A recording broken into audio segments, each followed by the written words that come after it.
Hi, welcome back to Beautiful Souls, to the hero track of a series that has been long awaited. First, I want to thank Eternal God of Possibilities. I will put a link to his channel in the descriptions. Do go check him out. Without him, this series would have probably taken a couple more months to come out. Quirk suggestion that he made after talking to him and everything about this quirk, it really helped me write the script for this, and I'm actually going to be using the quirk that he actually came up with for this, because I was having a hard time differentiating the hero track from the villain track. This is the first installment of What If All for One was Deku's father, Hero. So, like I said, Eternal, thanks for the help on this. Please go down in the description and check his channel out. Give him a sub. Last time I checked, he was at 171. Let's try to get him up to 1K so he can get a community tab up.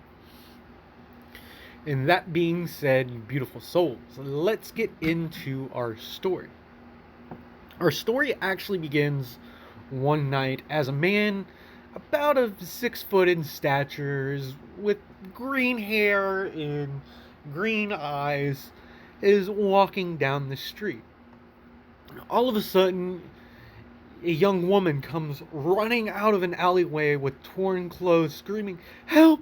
Help! Help! They're trying to kill me! Help!" As she bumps into the man. The man just sees a look of sheer fear on her face as she passes out in his arms. Three thugs come running out after her, and just that look on the woman's face begins to start stirring something in this man, something primal, something that this guy hasn't felt in over a century of him walking on this planet. Something that even he himself doesn't know what this is and why he's feeling this. So as the three thugs come out of the alleyway, they see the girl in the guy's arms, and they say, "Hey, you there! Give us that wand back! We haven't had our fun yet with her."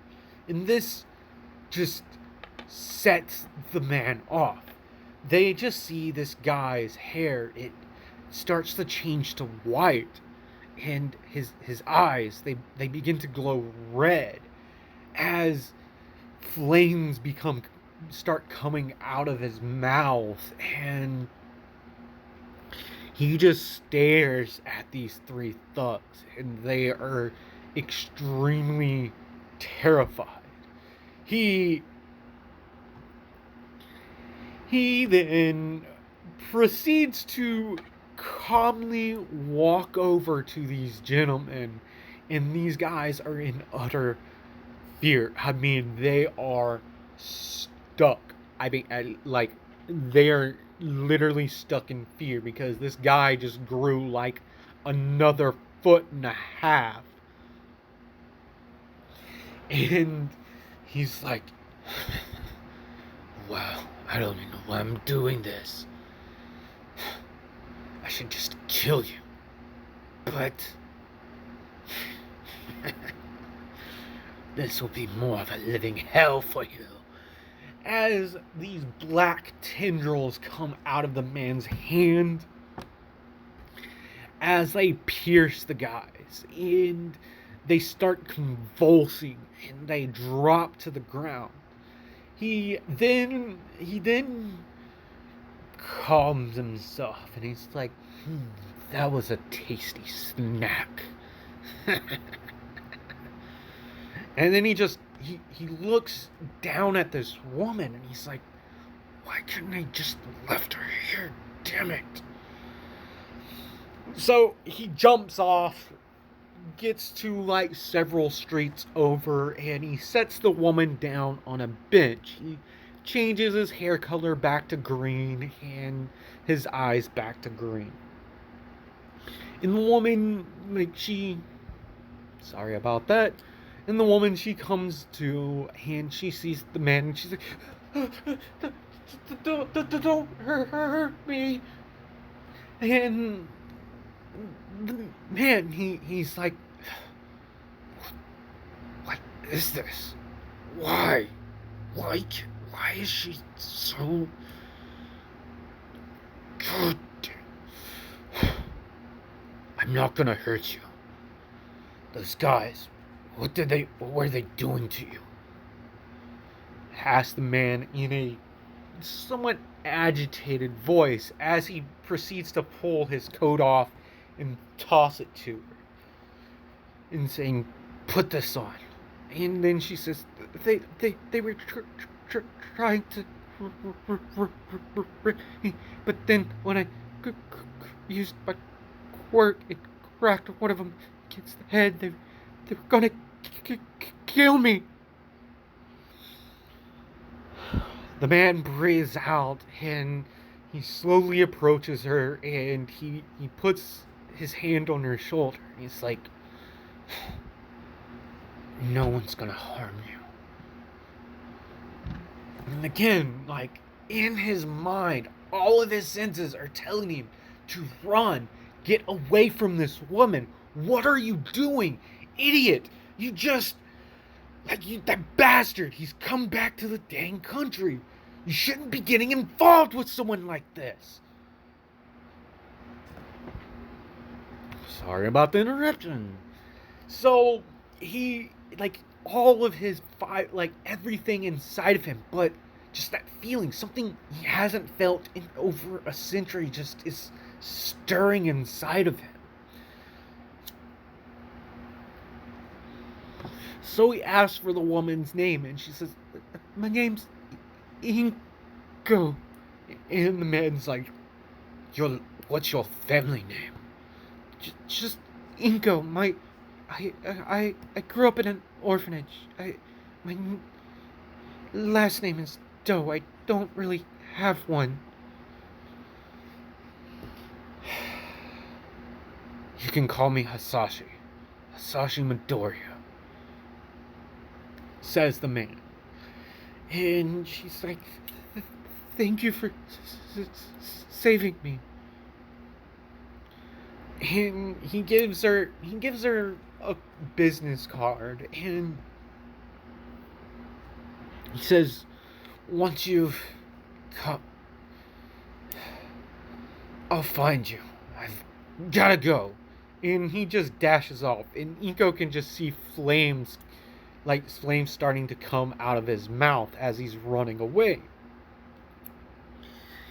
And the man, he gets away, and he's, god dang, it's chose the wrong dang time. Everyone decides to upload at the same time when I'm freaking recording. Jeez. Sorry about that. So he leaves, he gets down to a dark alleyway, he drops to sitting down, and he's clenching his chest. He's like, I've gotta see her again. Why? Why do I feel this? The epitome of I run the... No. So, to the better of his judgment, he ends up meeting up with the woman a few days later. He bumps into her again, and he's like, oh, I'm sorry. And she's like, you're the guy that saved me. Thank you so much. Again, Hasashi, he's looking at us. All of us know that this is All for One. I'm fairly certain, just by the name of the title, it isn't really a spoiler, but yes, this is All for One. And he's like, it's you. And Inko, she basically says, I wanna buy you lunch or get you coffee or something to thank you.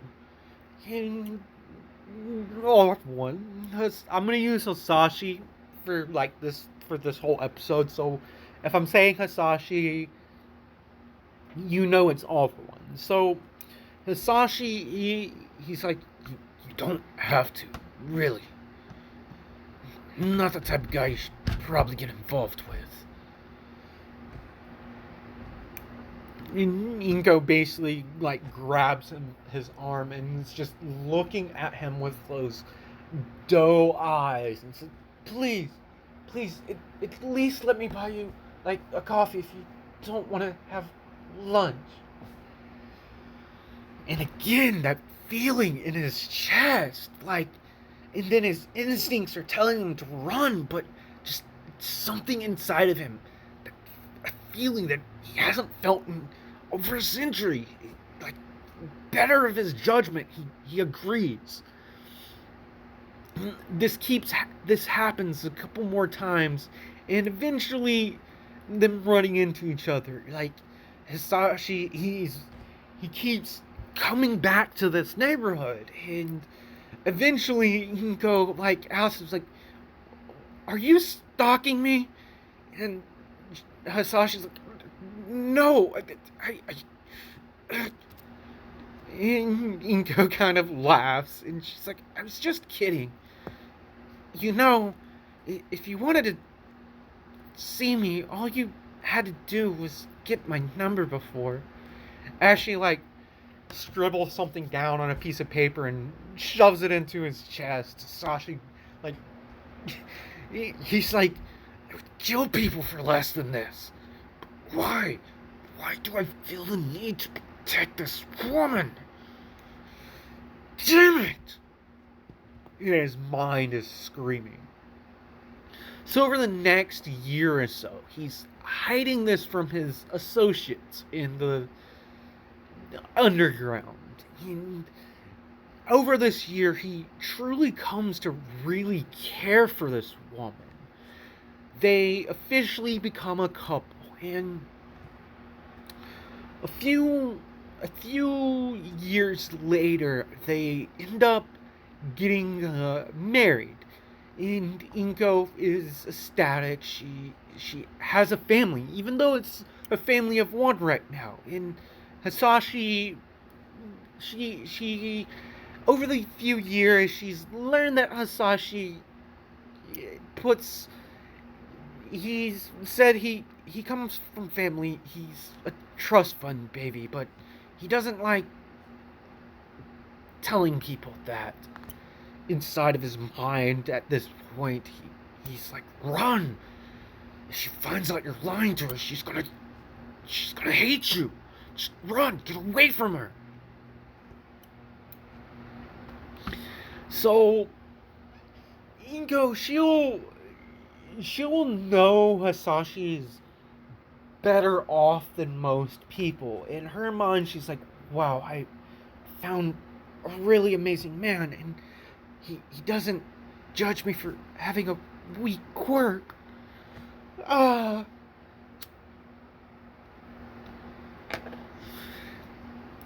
So about 2 years later passes, and Inko, she's sitting at home, and Hisashi comes through, and he sees his wife, and he actually smiles, a little bit of fire coming out of his mouth, and he's just thinking, "Damn it, I've gotta get out of that life. But I've gotta make a successor so that I can retire." And then Inko is holding a test, and Hisashi's looking at it, and he's like, "Inko, sweetie, what is that?" And Inko's just smiling, and she has like this look, and she's like, "Hisashi, we're pregnant." And then all of a sudden, like, inside of Hisashi's mind, he's like, "Damn it, damn it, damn it, damn it."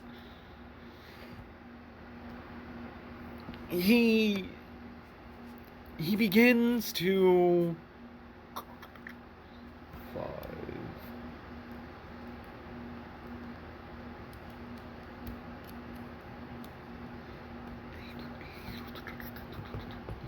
Sorry about that. I actually skipped ahead a little bit. So, yeah, right after he got married, he actually started to groom someone.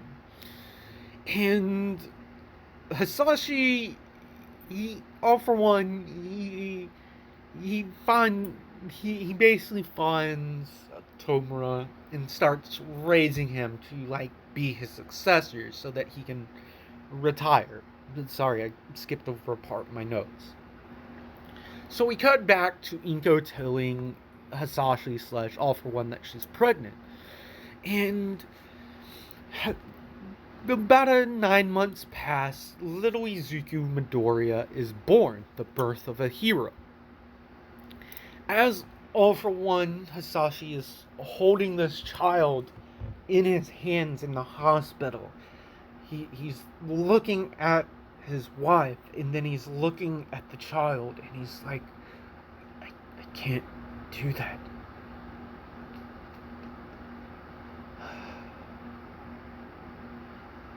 Okay, we'll just wait.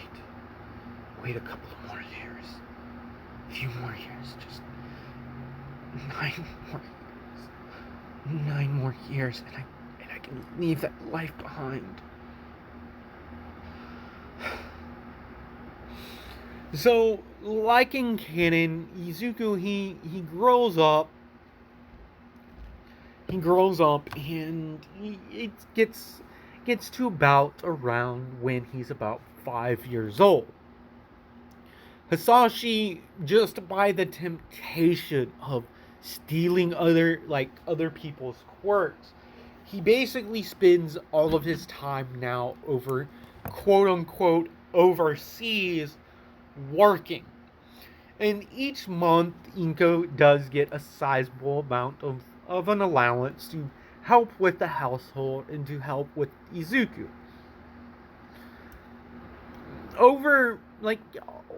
Hasashi, he does come back from time to time, and Izuku does grow up knowing his father, but not really knowing him. And so the day comes when Izuku, he's at the quirk doctor, and we're going to cut back to about 6 months prior. All for One is talking to his doctor. He tells the doctor, and this is the absolute only person in the underground that knows that All for One has a child. Well, he knows he has a lot of children because they've basically stolen their quirks over the years, but that's for future parts. Izuku won't even know these people, right? Because All for One has a quirk that he can kind of change his DNA, like his appearances and everything, so that he can basically hide in broad daylight. And he's basically assumed the alias of Hasashi Midoriya. So he's talking to the doctor, and he's like, when you evaluate my son, don't tell me what the quirk is. I can't do that. Can't do that to him. You already know my plans for the little Tomura brat. Yes, All for One. As you wish, boss. And again, doctor, if you tell me what his quirk is, I'm gonna kill you for that. And so now we cut to the office. The quirk doctor, during his examination, he sees that Izuku, he still has the joint in the x-rays, but he's showing that genetic allele that All for One has. And it's weird. Like, it could be a quirk because there were a couple in the past that did have the joint, but that's it's hard to tell. It's kind of like a 1% that had that joint that were his children had a quirk. So he, like Enkennen, tells the boy that he's quirkless. And that whole thing happens and he leaves, and Izuku, he's distraught by this. But real quick, we're going to cut to a scene in the doctor's office. You see the doctor walking over to the computer, and he types up a few things, and a string pops up and says, "Are you sure you want to delete this?" And in his mind, he's like, if I tell him I've got to tell him he's quirkless, because if I don't, he's gonna fucking kill me! So, the doctor, he calls up All For One, and he's like, "So, doctor, do you have news for me?" And the doctor says, You have nothing to worry about, sir. Your son, he's quirkless." "Are you sure about that, doctor?" "Yes, sir. I wouldn't lie to you about something like that. Plus, you told me not to tell you, even if he had a quirk, what it was. So, your son, he's quirkless, from what I can tell."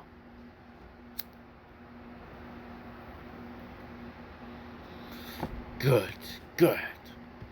And inside Hasashi's mind, he's like, if he really is quirkless, maybe I should give him a quirk.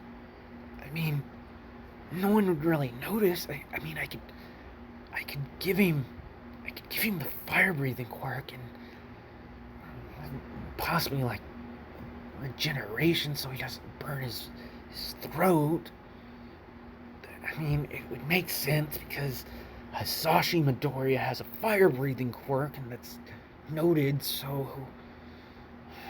No, I can't do that. I gotta stick with this plan. I've gotta raise Tomura to take on this organization, and then I'm done, and I'll quit. So we cut over to Izuku. Over the next 10 years or so, over the next 5 years, Izuku, he gets bullied for his being quirkless, but an incident happens when both him and Katsuki are sick. So this is about 2 weeks after Izuku's 6th birthday. Katsuki's bullying him really bad, and he's really laying into Izuku. And Izuku, he gets grabbed by Bakugo. Bakugo comes in to do an explosion, and this really would have hurt Izuku. And Izuku is in fear of his life. He's in fear of his life at this moment. He's thinking oh my God, Gachan, he's gonna do it this time. He's really gonna hurt me. And something happens as that explosion comes out. And mind you, Katsuki is holding on to his arm. Skin-to-skin contact, which is the crux of this quirk, to where Izuku would have to have skin-to-skin contact. All of a sudden, when Izuku goes to block the explosion with his hand to kind of block it a little bit, something happens to where Katsuki just feels a sharp pain in his hand that he's holding on to Izuku with, and then all of a sudden a massive explosion, something bigger than what he normally can do, happens, and both boys get sent flying away several meters. And Izuku, he scurries up and he's like, "Gotcha, why would you do something like that? You could have killed me!"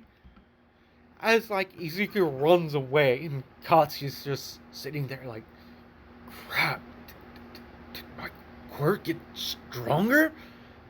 And his crony says, "Gotcha, can't believe you made an explosion that big. Deku, yeah, he's useless, but there's no reason to kill the kid." "Shut up," says Katsuki. And Izuku, he runs home, and he's crying, and his mom his mom asks him like what's wrong as she like hugs him and everything, and she feels a warmth, like a warmth coming from Izuku, and he's like, it's fine, mom, it's just Kacha, he's bullying me again. I don't know why. Like, why does he have to pick on me because I'm quirkless? We used to be good friends. Sweetie, I'm sorry. If only my quirk was stronger, maybe you would have had one. And Inko, she feels she gets a feeling of being put off by like holding her child, but she brushes that out of her mind. Like, this is her baby. Like, no matter what feelings that this is her child. Her maternal instincts overrides that uneasy feeling. And even so, she wouldn't tell her child that she feels weirded out by him.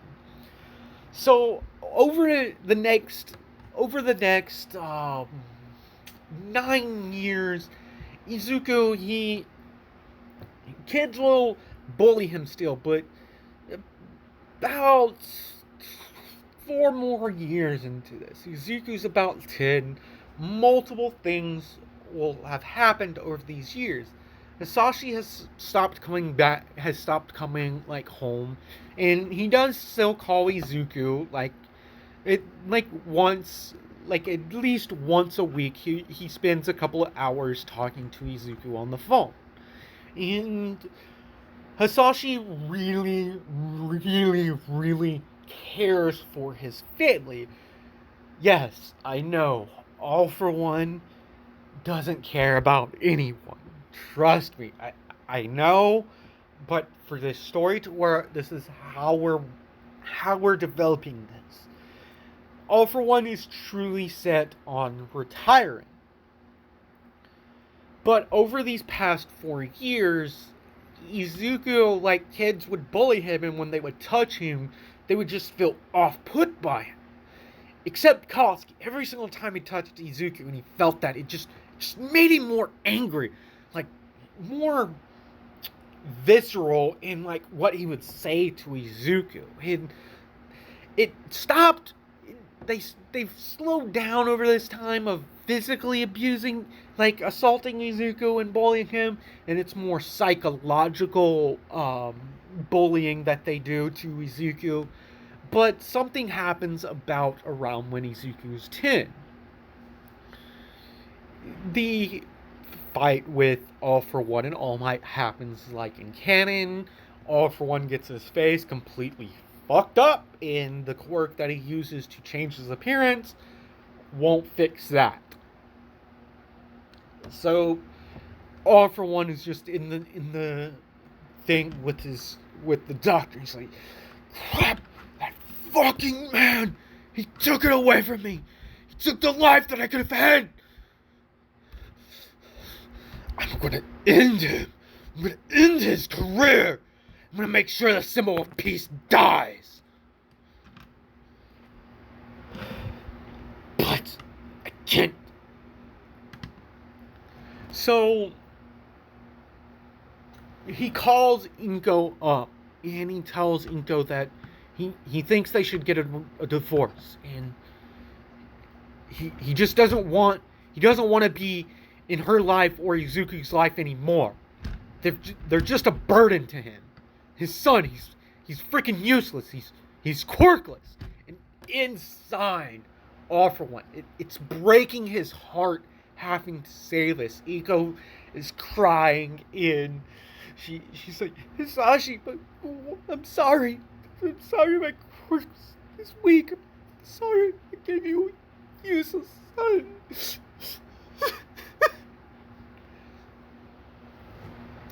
And Izuku, he kind of overhears that a little bit. He knows his mom loves him, and she's really been the only person in his life that has supported him, told him that it isn't that he can't be a hero, but she's always pushed him to strive to be better than what he is at that point. And Izuku, he's a little different than in canon. Like, he's still the fanboy of All Might. He still has that drive to be a hero, and it's just more enforced with this. In next morning, Izuku, he comes down, and his mom is smiling and everything, and Izuku, he can tell, like, something's like wrong. And next couple of days go by like usual. School, home, getting bullied, Kachan blowing up his notebook here and there, causing explosions, calling him Deku, calling him worthless, calling him quirkless. But he's not quirkless.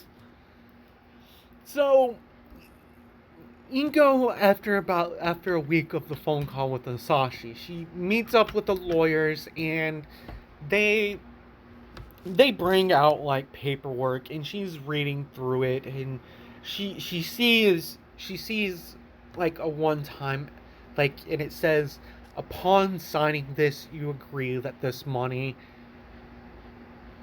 like, and it says, I'm sorry, Inko, but I just, I can't be with you anymore, but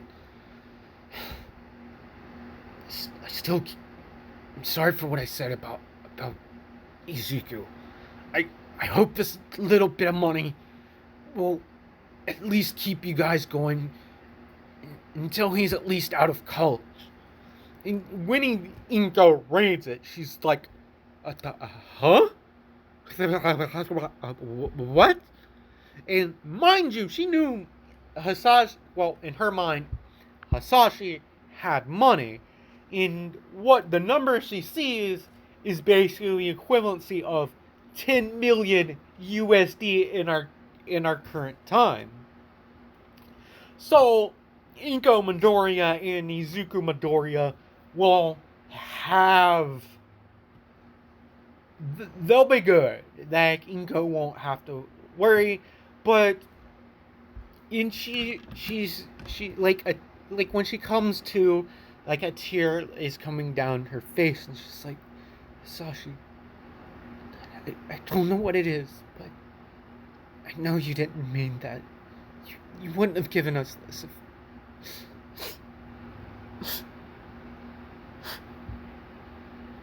Damn it, Sashi. Why won't you ever tell me the truth? Why are you going on these business trips all the time, and you've always been away? She's thinking this. Why you've always been away? She's been thinking this. And about 2 months pass, and Inko gets a phone call. Something like, yeah, she started to resent Hisashi, but she still loved the man. At least the side of All For One that she knows. She truly did care about this person. And she gets a phone call that Inko, the gentleman on the other line is like, Inko, is Inko Midoriya available? And she says, speaking. And who is this? And the person says, well, I'm an officer with police. I need you to come down and identify a body. You probably don't want to see this person. And, like, considering you guys went through a pretty nasty divorce from what I've been able to see in this guy's records. And Inko, she's like, no. So the whole, she calls up Mitsuki, kind of like crying, and Mitsuki's like, Inko, what is it? And she's like, Mitsuki, I need you to watch Izuku this afternoon. I have to go. Hisashi, he may be dead. And they're asking me to come in and confirm the identity. And yes, this is a dead body, but it's been modified to look like Hisashi Midoriya. Basically, All For One is basically giving up his family to truly protect them. And mind you, The doctor is the only one that knows of Izuku's existence. And all for one, may alter his memories and basically that out of his mind. Okay, so which he actually will do. So Inko, she gets there, and they were they they basically come. The officer comes in like they show her the body, and then like she starts bawling. She's, no, Sashi, no, no. Savage, what am I gonna tell Izuku? What am I gonna tell Izuku? Damn it. And then she's like, how did it happen? Well, Miss Midoriya, it apparently seems like his body was just degenerating. I don't know if you knew, but he had he had a disease that was eating away his body. And Inko is just like, damn it. Why didn't you just tell me, Hasashi? As she pounds like his corpse's chest. And like they basically grab her and restrain her. And with that, you beautiful souls, this is going to be the end of this part. Let me know what you think in the comment sections down below. Also, like I said at the beginning of the video, go check out Eternal God of Possibilities channel. I'll put a link in the description. And for this series, a description to his channel will always be in every single video for this series. And I'll bring it up at the end. So please like the video if you enjoyed it. Because it does help with the algorithm and grow the channel. I'm shooting for 4K subs by the end of the year. If I don't achieve it, it's no skin, but I would like to hit it. Because that way I can do my end of the year special and my 4K special at the same time. That means you guys will be getting 4 videos in 2 days. Basically on the 31st, if we hit 4K by the end, before, like on the 31st, or before the 1st, you guys will get Series 1 of 4K special on the 31st, Series 1 of the New Year special on the 31st, and then you will get a Series 2 on the 1st for each one. Leave a comment what you think about the video. And with that, I will see you beautiful souls in the next video.